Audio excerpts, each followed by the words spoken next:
We're happy you're with us as we introduce the book of John in preparation for our study of the life of the Christ. We're looking at the scope of the book on your outline, and we today want to look at the spiritual emphasis that we're going to see in the book of John. So I talked about this last week. Let's go back to uppercase C on your outline, where John is a revelation of the spiritual nature of God. So if you turn to the 4th chapter,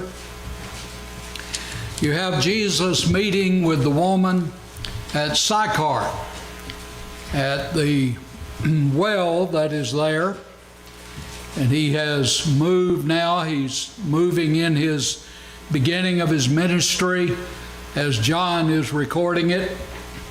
And he comes to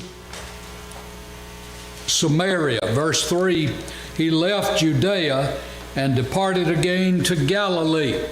All right, Judea is on the south. You look at your map. Galilee is on the north. And so he's headed from the south to the north. Now, as you look at your map,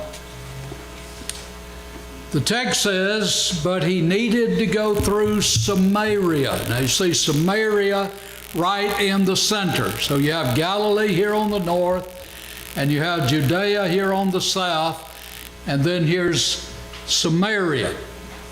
Now the history with the Jews and the Samaritans goes all the way back to the return from Babylonian captivity that we read about in Ezra, Esther, Nehemiah, Haggai, Zechariah, and Malachi, the last 6 books chronologically of the Old Testament. And during the time Nehemiah is back rebuilding the wall, there is opposition from these Samaritans. Now the Samaritans are half Jew, half Gentile. In 722 BC, when Assyria took Israel, the northern kingdom, into Assyrian captivity, they left only the very poorest in the land. They took all the others and took them to the north and to the east and settled them in areas over which Assyria ruled, Media and other places. The lions, they brought people from those areas into Samaria, into Israel. The lions began to multiply there and kill people because these foreigners didn't know how to deal with the lions. So they had to send over to where they had scattered the Jews and get some priests and bring them to Samaria to teach the people how to deal with the lions. So you had a group of Gentiles brought in where these Jews, these poor Jews, were left. And over the years, you had an intermingling, an intermarrying of Jew-Gentile. And the offspring are these Samaritans. And they, during this time of the opposition to the rebuilding of the wall of Jerusalem and later to the temple, they set up their own rival temple on Mount Gerizim. And you'll look at your map, you'll find Mount Gerizim, Mount Ebal, and there's a valley in between. And you remember the blessings and the curses were read to the nation of Israel, one from Mount Ebal, one from Mount Gerizim. And that's where we are here in Samaria when Jesus goes through Samaria.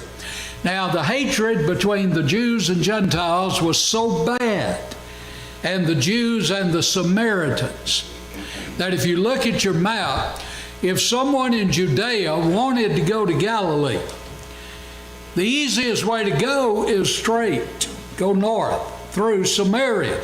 But the Samaritans would throw rocks at them. Now, if you've watched the news any time in the last 20 years, you realize those people over there know how to throw rocks. And when they throw a rock, not a lot of people survive. So they would stone these Jews who were going up to Galilee.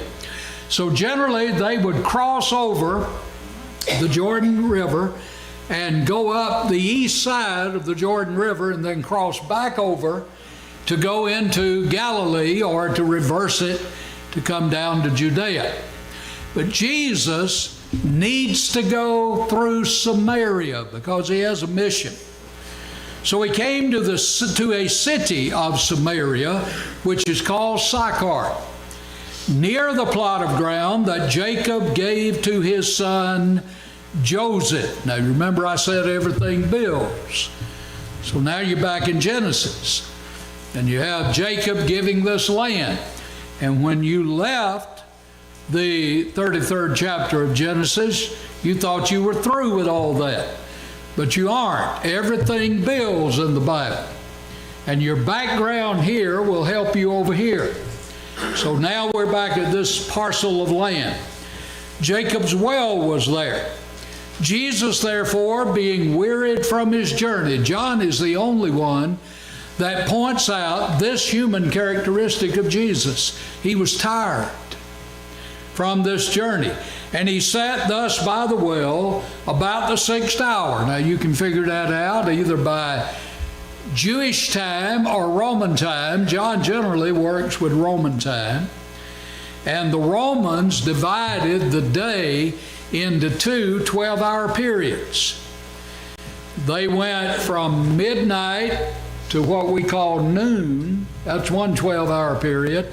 And then from noon around the midnight. So that's how they would divide their time. And a woman of Samaria came to draw water. So we're about noontime. Jesus said to her, "Give me a drink." Now, a woman coming to draw water is not unusual. The women in that day often drew the water and carried it back to the village while the men were working in other places. But to come at this hour is unusual because the women usually came later in the day or earlier in the day to draw water, but not at this hour. So notice two things. Notice three things. Number one, she's a Samaritan. Number two, she's a woman. And number three, she's coming to draw water at an unusual time. His disciples had gone away into the city to buy food, so they're getting ready to eat. Then the woman of Samaria said to him, "How is it that you, being a Jew," see, you're a Jew, "ask a drink from me, a Samaritan," number one, "a woman," number two, "for Jews have no dealings with Samaritans." So now you look at that. Jews have no dealings with Samaritans. Might want to go back sometime in your study time and read 2 Kings 17 and related passages, and you might get some information.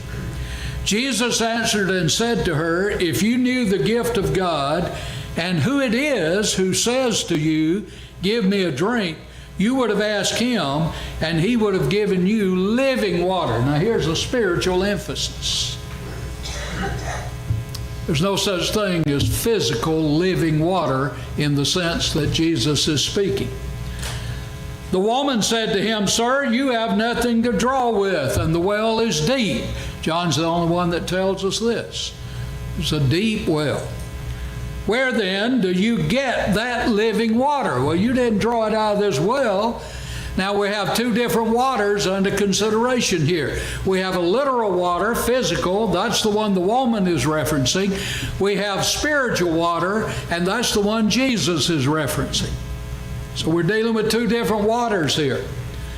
And she asked, "Are you greater than our father Jacob?" So the Samaritans claimed kinship, Abraham, Isaac, and Jacob,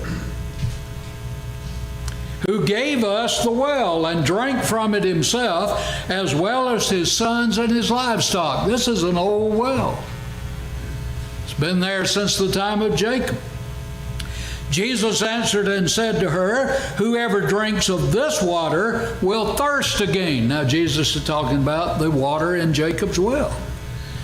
You drink that, you're going to get thirsty again. Circle it. "But," contrast, "whoever drinks of the water that I shall give him will never thirst. But, contrast, the water that I shall give him will become in him a fountain of water springing up, now look at it, into what kind of life? Everlasting life.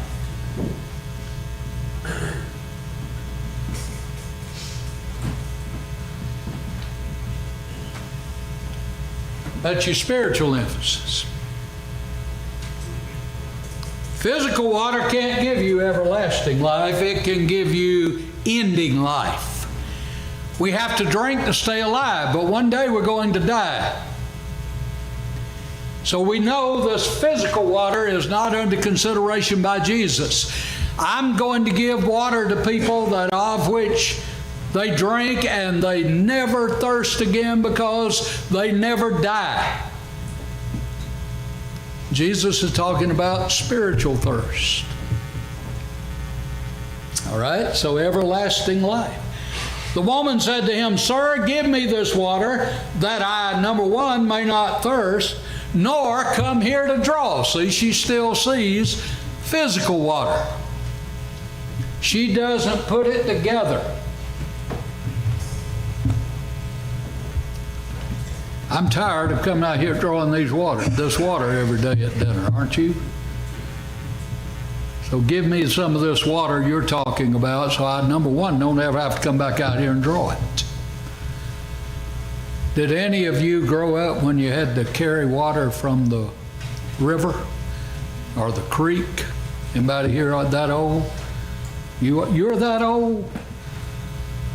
Drew it out of the well many times. Frank. Bless your heart, I need to be better to you. And many of you grew up carrying it from the well to the house. And you got tired, didn't you? Did you ever think, man, if this water could just get there by itself? And you probably thought, that'd never happen. And then along came somebody and they ran pipe and put up a motor and there's the water in the house. That was an amazing thing, wasn't it? That's what this woman wants. Yeah, you're old enough. That's what this woman wants. She wants that turn on the tap water. It's already there. I won't have to keep coming out here. Jesus said, I can give you something to let you live forever. She said, I'm interested, number one, never getting thirsty again and not having to come out here to draw water. The woman answered and said, jumped. Sir, give me this water that I may not thirst nor come here to draw. Jesus said to her, go call your husband and come here.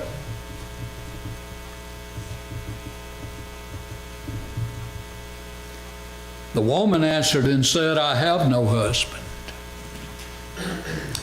Jesus said to her, you have well said, I have no husband. For you have had 5 husbands, and the one whom you now have is not your husband. All right, here's an unscriptural marriage. They're married, but they're not married according to God's marriage requirements. She'd been married before. Now, the law of Moses is in effect here. Even for the Samaritans, the Pentateuch law was in effect. So that would include Exodus 20 and 21 to 23, the 10 words in the Book of the Covenant. They accepted the Pentateuch. They didn't accept the rest of the Old Testament. But you're living with a man, and y'all call it marriage, but God doesn't call it marriage. So God doesn't recognize everything that man calls a marriage. God has marriage requirements.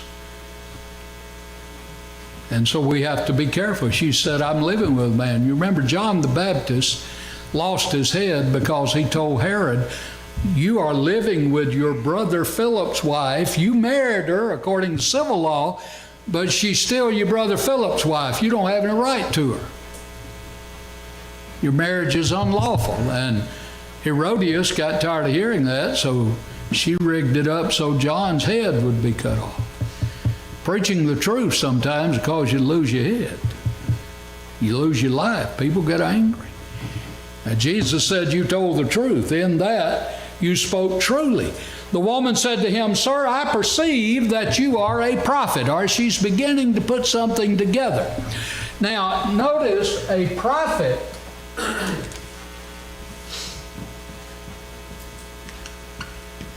How would we define prophet? That's an incomplete answer. Didn't you just say spokesman? Did I miss anything, the rest of it?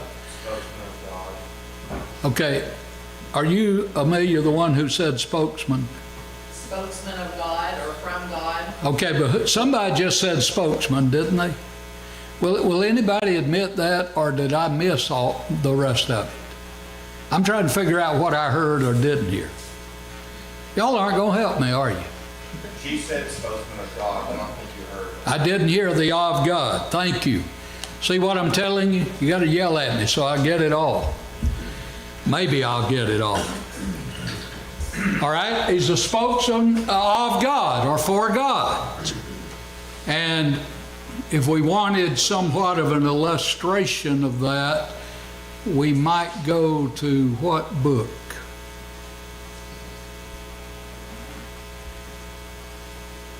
To kind of get an idea of what a prophet's work is. Might go to what book?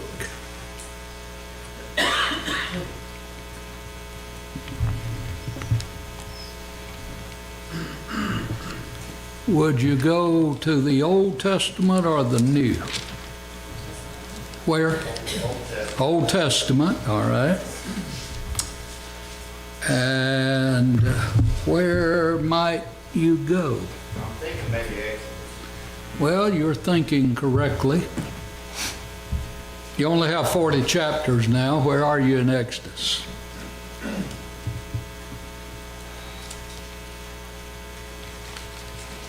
Maybe Exodus 3. All right, maybe. Where would you go if you were at Exodus 3?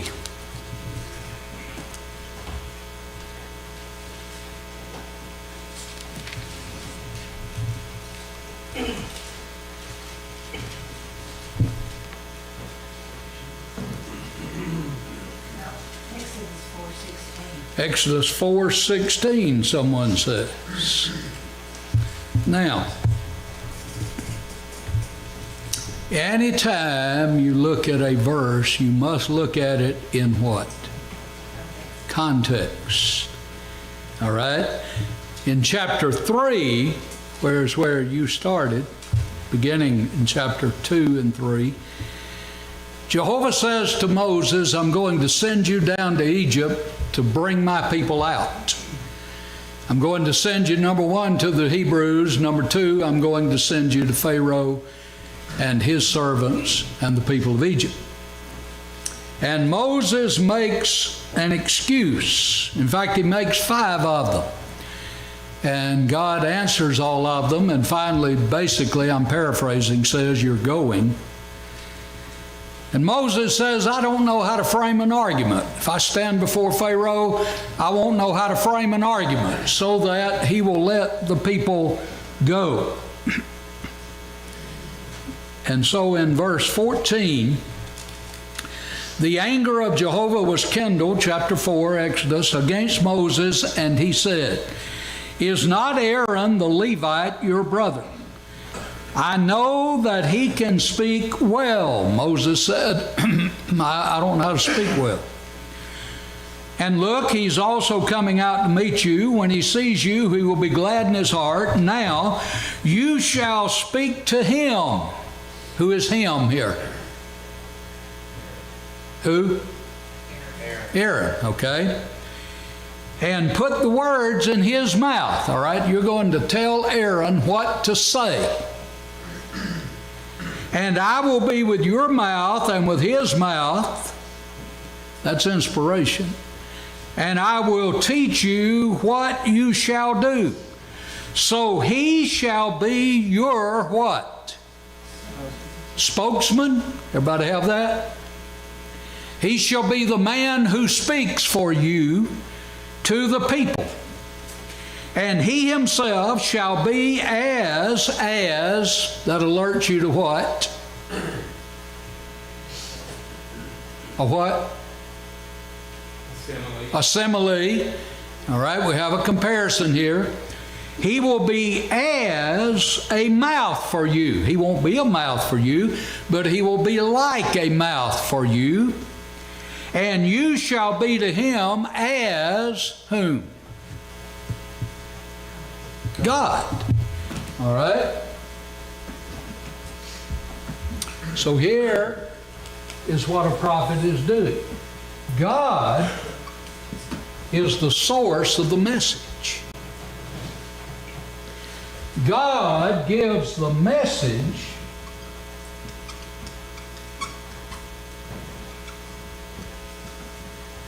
God gives the message to the spokesman. The spokesman gives the message to the person or people to whom he is sent.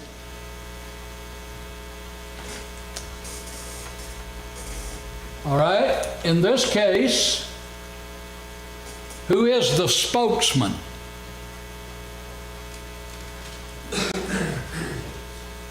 Moses. Moses is spokesman for God, and Aaron is spokesman for Moses. It's not what the text says. What does the text say? So he shall be your spokesman.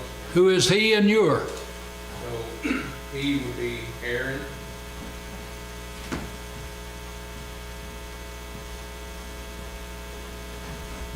And your? Moses. All right. Because Moses is going to be what? As God. As God. Put it together for me.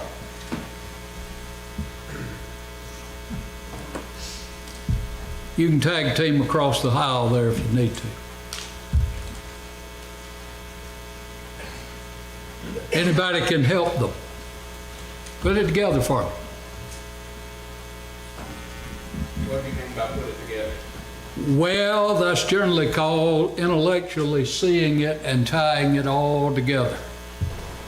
Would it be like Moses is the spokesman for God, and he's No, until no, Aaron no, was no, no, sent. stop right now. No, no, Moses is not the spokesman for God. I mean, tell him what to say to. All right, now you're more back on track. I can understand your advanced age could make you, yeah, I understand. Carrying all that water from the river, I understand. All right, so in this case, in our simile, see, your body was present in English, but your mind was watching the kids play PE outside the window. And when she was talking about similes, a comparison.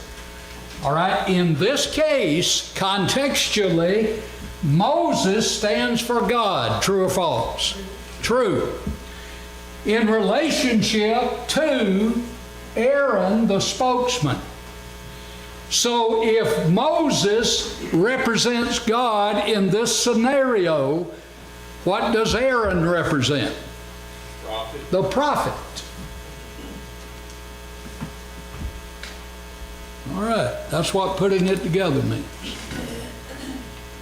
So let's see what it says.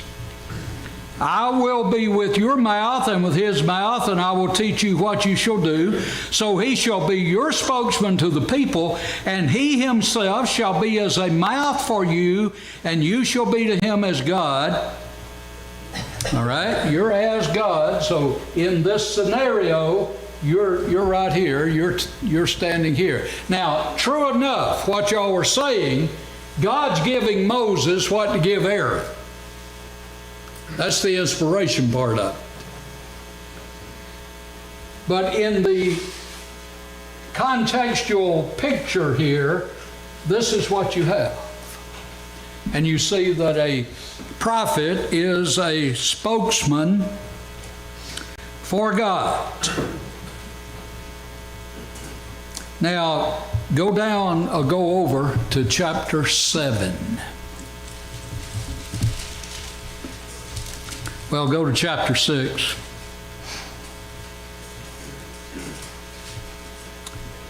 Verse 28, it came to pass on the day that Jehovah spoke to Moses in the land of Egypt, that Jehovah spoke to Moses, saying, I, Jehovah.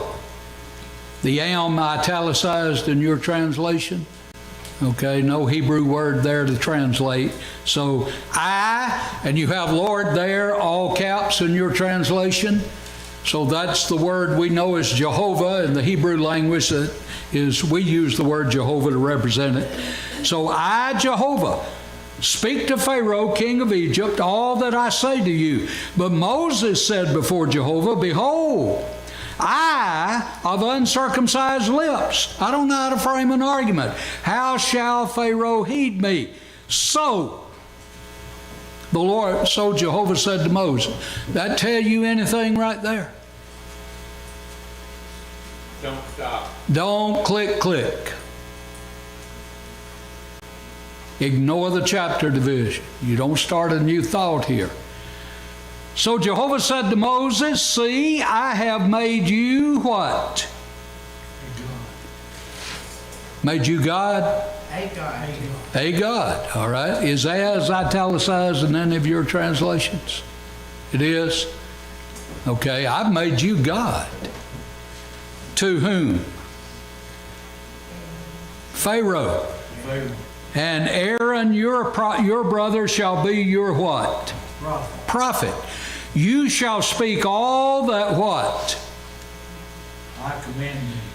And Aaron your brother shall tell Pharaoh to send the children of Israel out of his land. So what I'm going to tell you, Moses, as you stand in my place, you're going to tell Aaron, and Aaron in this case is going to tell Pharaoh, let my people go. Aaron shall be see that? Aaron shall be your prophet, because I've made you similarly as God. Can you see that? Any questions or comments? All right, you needed all that. When you get over here to John 4. Sir, I perceive that you are a prophet. Why? How did she now perceive Jesus as a prophet? Because he knows about it. He knows all about my unscriptural marriage situation, and I haven't told him anything except I don't have a husband, which means she knew about her unscriptural marriage situation, didn't she? I perceive you're a prophet. Our fathers. Now here are the forefathers, or the fathers, the heads of the Samaritans. Our fathers worshipped on this mountain. From Sychar, you can look and find or see Mount Gerizim. And that's the mountain under consideration here. And you Jews say that in Jerusalem is the place where one ought to worship. Now, how would you settle if you were in a discussion with someone and they said to you, well, now, my parents taught me that we worship this way. We are members of this denomination. And you are saying, I need to be a member of the church that I read about in the New Testament. How do you come to a consensus as to what you ought to do to settle this? What does the scripture teach? All right, let's forget about what your daddy and mama said, my daddy and mama said, or I'm saying, or you're saying. Let's open up what God said and let that settle. Are you willing to do that? Are you willing to let what God says settle it for you? All right? What did the law of Moses, but incidentally, which the Samaritans accepted, say about worship and place of worship? Say anything?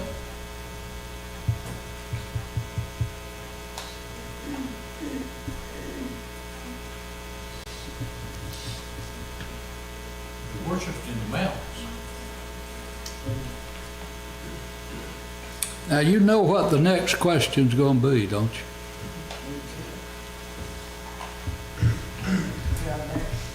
Huh? In 20, in verse 20, it says our fathers worshiped. That's right. The woman said, our fathers worshipped in Mount Gerizim. And they did. They built a rival temple there. But you Jews say worship in Jerusalem. David said we have to let the Scriptures settle it. What do the Scriptures say?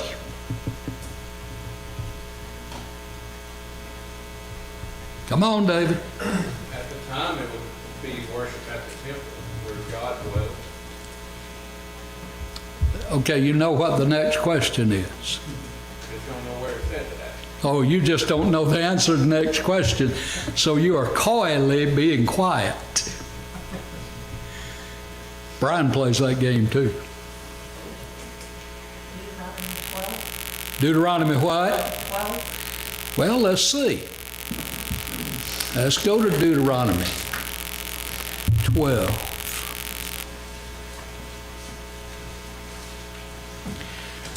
I'm guessing you're looking at your marginal reading there? Yes, sir. Okay. That's a good thing to compare.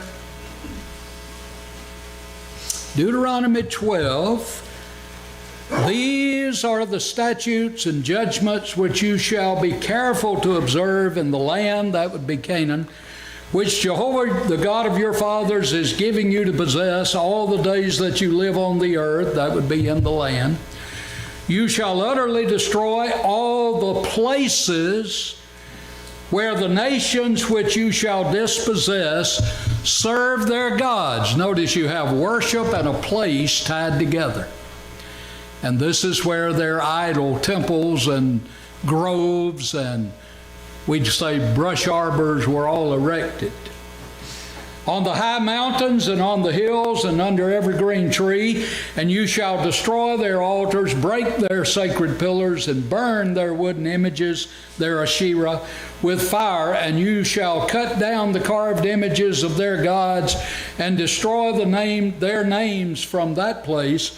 You shall not worship Jehovah your God with such things. Question, does it matter how we worship?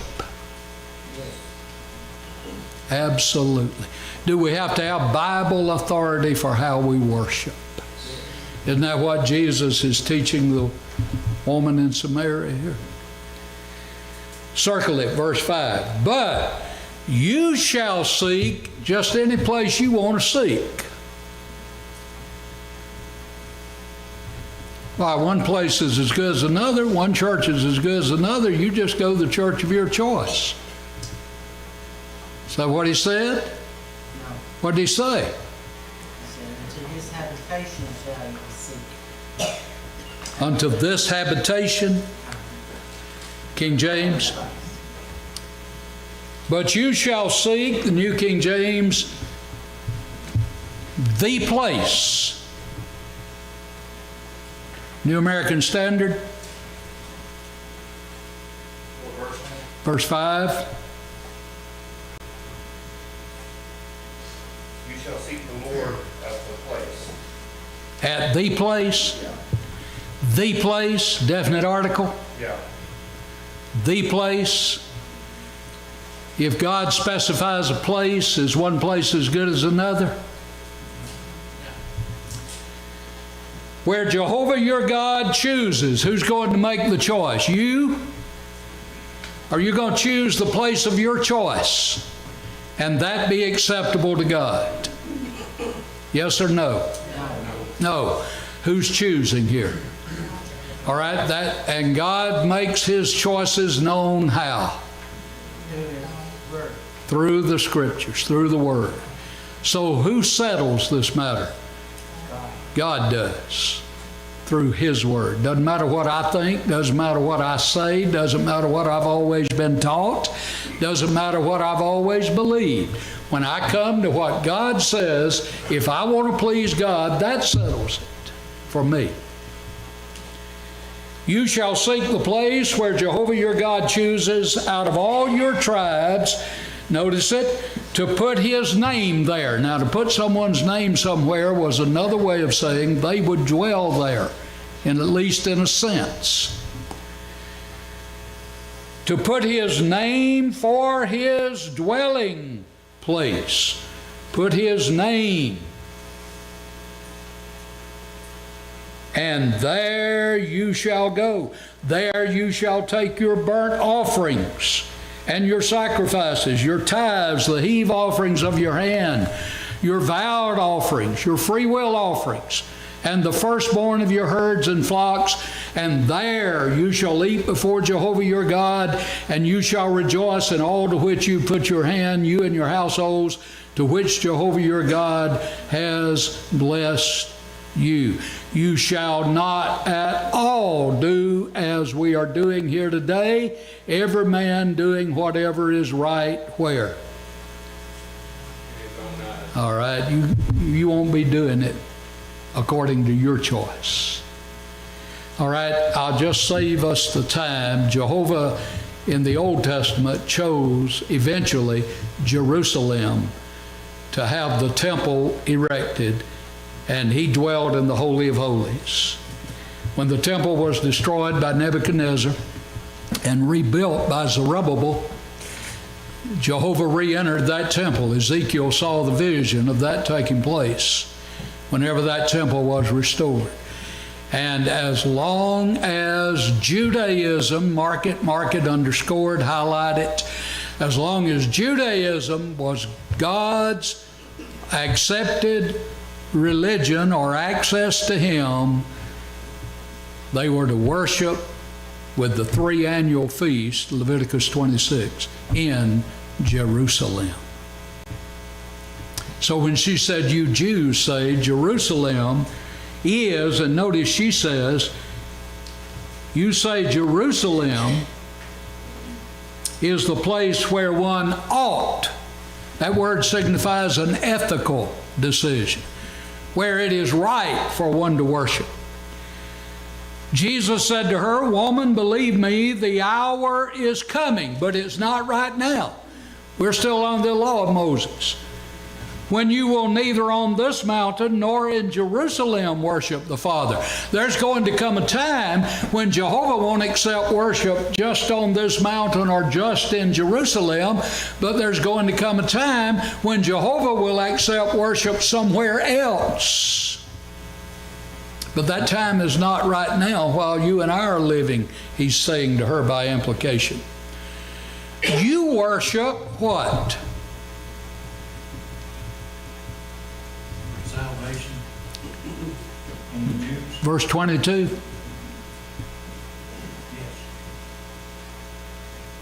John 4:22. Yeah.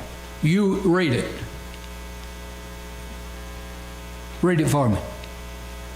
You worship ye know not. Ah, you worship what you do not know. What you do not know. What kind of worship would that be?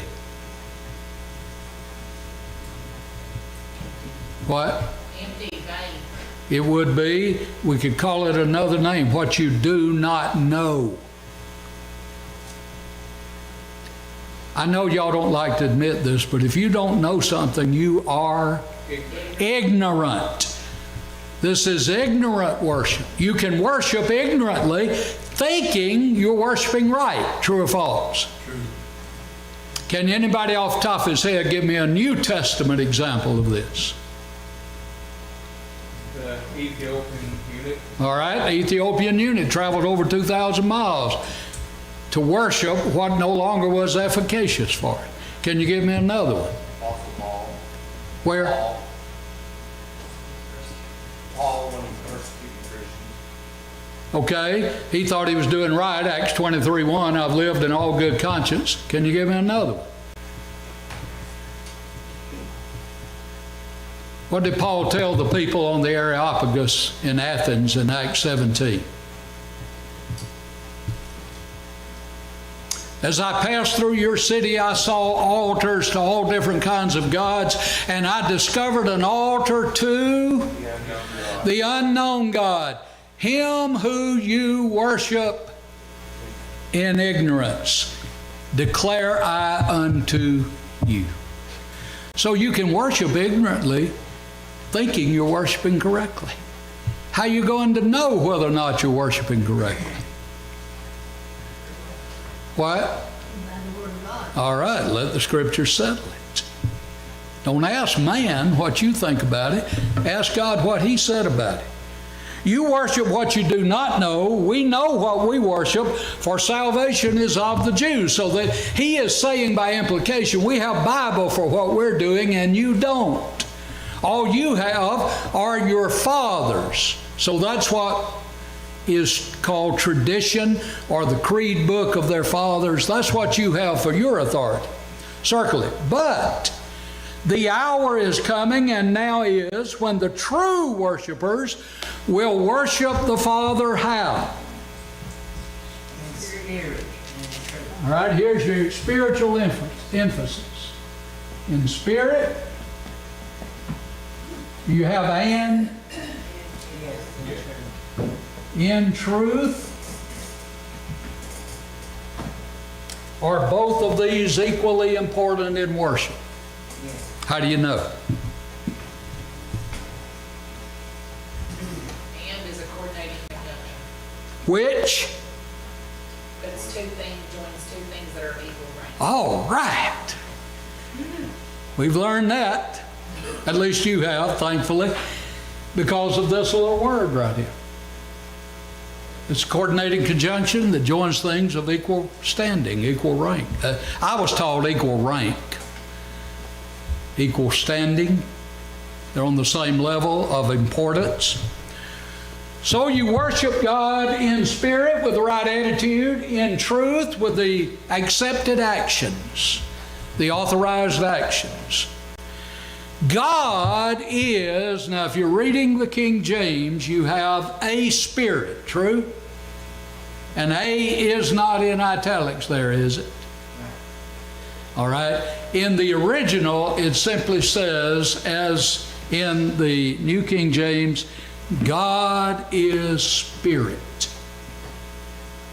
And here you have the spiritual emphasis. God is spirit. And those who worship Him must worship how?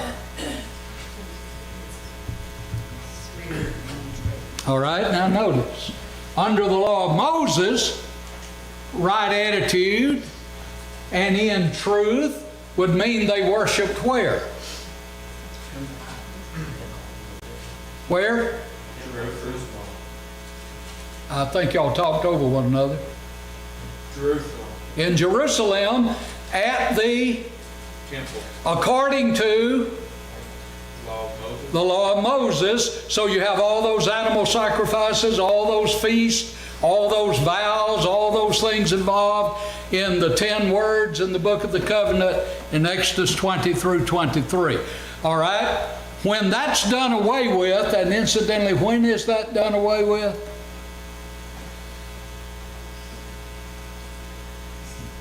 Pentecost. At Pentecost. I know that's bad grammar. You don't end a sentence or preposition with it. But that was removed at Pentecost.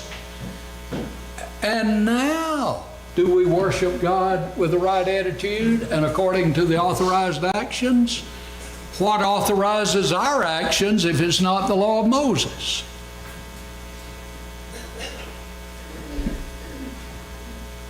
Be the law of God, wouldn't it? All right, and what is that? The New Testament. That's the New Testament. And without boggling folks' mind who hadn't gone through all this with us, in reality, the New Testament begins where? Acts 2. In Acts 2. The new covenant comes into effect. So under that new covenant, we still worship God in spirit and truth, but now instead of a physical location, Worship is in what? Spiritual. Then, It's where? in the heart. Okay, that's part of it. That's not a part of it. In the church. In the church. In the church. Because now the church is his spiritual temple, isn't it? Nod your head this way. The church is his spiritual temple.